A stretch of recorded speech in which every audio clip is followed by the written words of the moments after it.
Halo Sobat Otomotif, balik lagi di YouTube Get Rich Auto. Kali ini kita bakal ngebahas pertanyaan yang sering banget ditanyain ke kita, yaitu apakah beda antara Alphard 2019 dengan tahun 2022. Yang buat kalian yang susah tidur buat mikirin hal itu, tenang aja, hari ini kalian bakal dapet jawabannya di YouTube Get Rich Auto. Jangan kemana-mana, tetap nonton video ini sampai akhir ya guys. Thank you.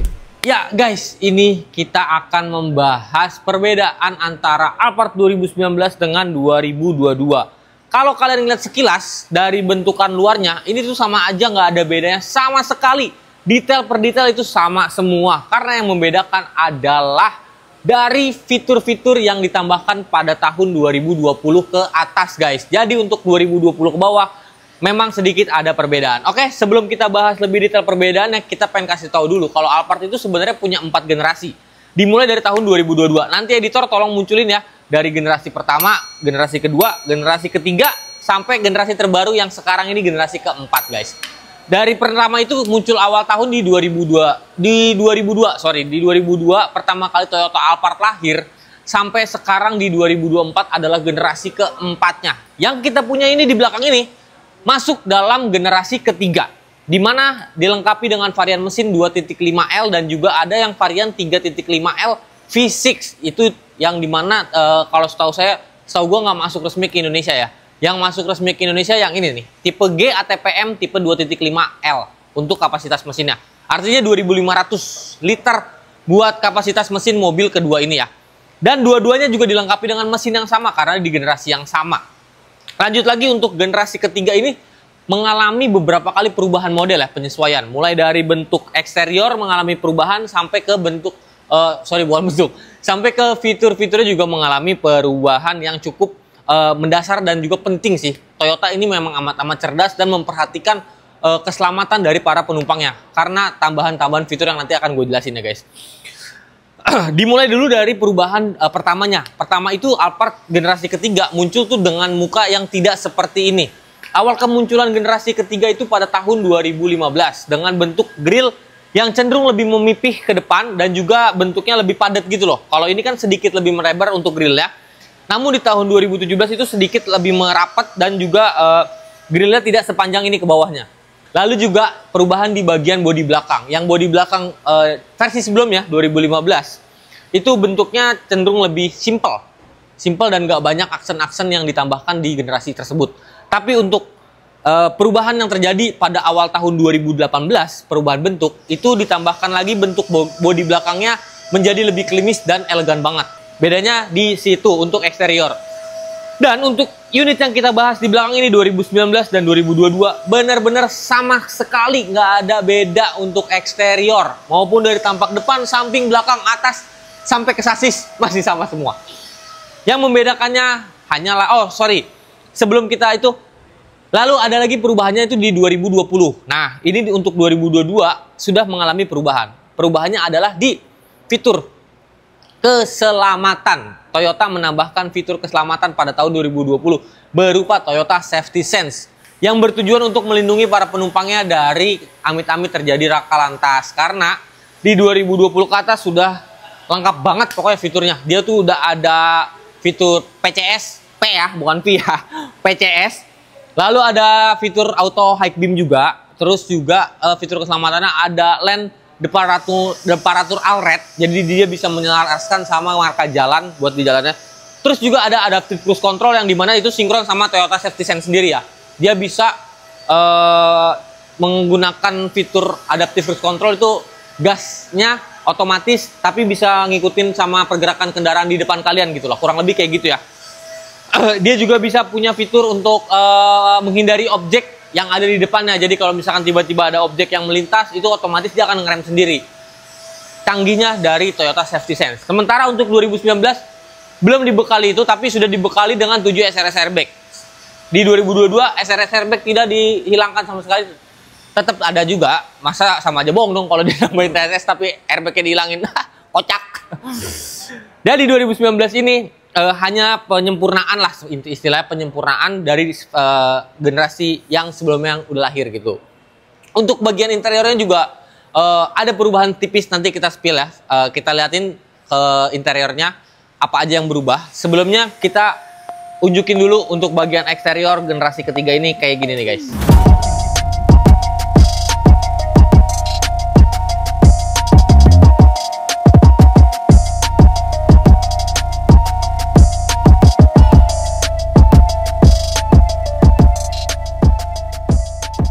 Itulah tadi kekerenan dan kesempurnaan dari Toyota Alphard secara eksterior dan penglihatan visual. Dan ini yang akan kalian rasakan kalau masuk ke dalam interior Alphard tahun 2022 dulu ya.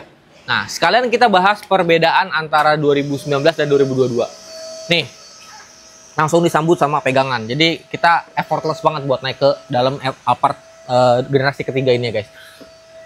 Sambil kita spill sedikit, untuk legroomnya ini masih luas banget karena emang ini diandalkan untuk kenyamanan ya. Alphard itu bener-bener mengedepankan kenyamanan, terutama di baris tengah atau baris kedua yang sekarang lagi gua dudukin nih guys. Karena posisinya juga pas di tengah-tengah.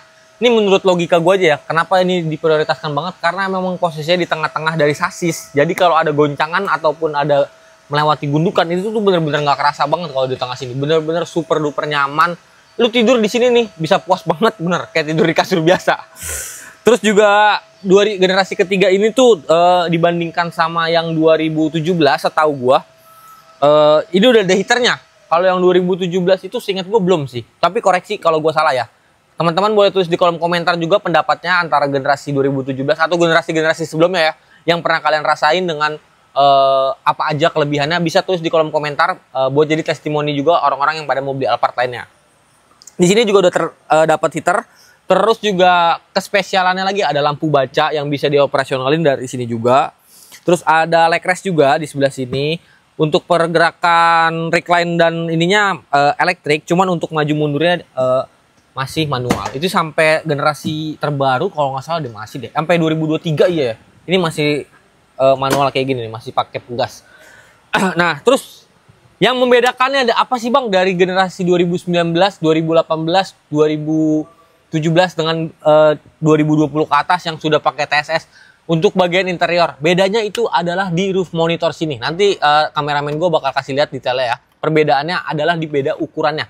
Antara 2022 ini memiliki ukuran kurang lebih di 12 inch deh kayaknya. Untuk roof monitornya ya, roof monitornya di 12 inch. Sementara yang 18 sampai 19 itu ukurannya lebih kecil lagi, kurang lebih di 9 inch nih untuk roof monitornya. Tapi untuk yang lainnya buat bagian jok, material jok yang dipakai, kulit jok yang dipakai, material dashboard semuanya sama persis, sampai penempatan konsol-konsol di setir, penempatan tombol-tombol, penempatan transmisi itu sama sekali, nggak ada perubahan sama sekali.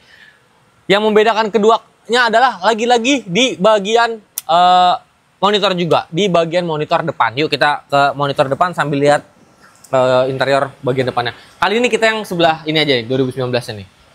Nah, ini teman-teman. Untuk bedanya lagi adalah di bagian monitor sini nih teman-teman. Kalau yang 2019 punya ini, 2018 sampai 2019 punya ini lebih kecil. Ini ukurannya kurang lebih di 9 inch. Sementara untuk yang 2020 sampai 2023 itu ukurannya di 10 inch dengan fitur yang lebih lengkap lagi di 2020 ke atas karena sudah ditambahkan fitur Android Auto sama Apple CarPlay. Jadi untuk konektivitas mobile itu dia lebih fleksibel dan lebih lengkap dibandingkan generasi sebelumnya. Bukan generasi sebelumnya. Dibandingkan versi sebelumnya karena ini kan masih satu generasi.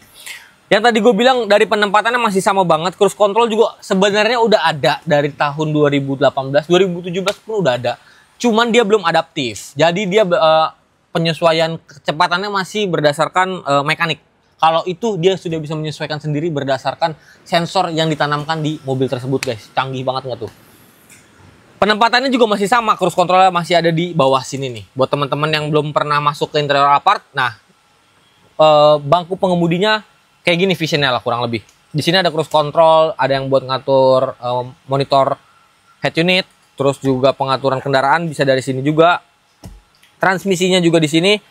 Terus dari generasi ketiga ini sudah electric parking brake semua ya. Jadi tidak pakai rem kaki lagi. Karena dari generasi sebelumnya itu remnya masih pakai rem kaki. Di sini udah pakai rem tuas atau pakai electronic parking brake setahu gue namanya.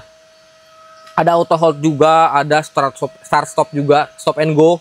Stop and Go juga ada di sini. Jadi jangan panik teman-teman. Kalau kalian lagi bawa Alphard generasi ini di jalan, terus tiba-tiba mati, itu itu belum tentu mogok. Tapi itu adalah bagian dari fitur ya. Ada fitur namanya Stop and Go. Jadi dia kalau misalkan lagi berhenti di lampu merah ataupun keadaan mobil berhenti, dia otomatis RPM-nya bakal turun.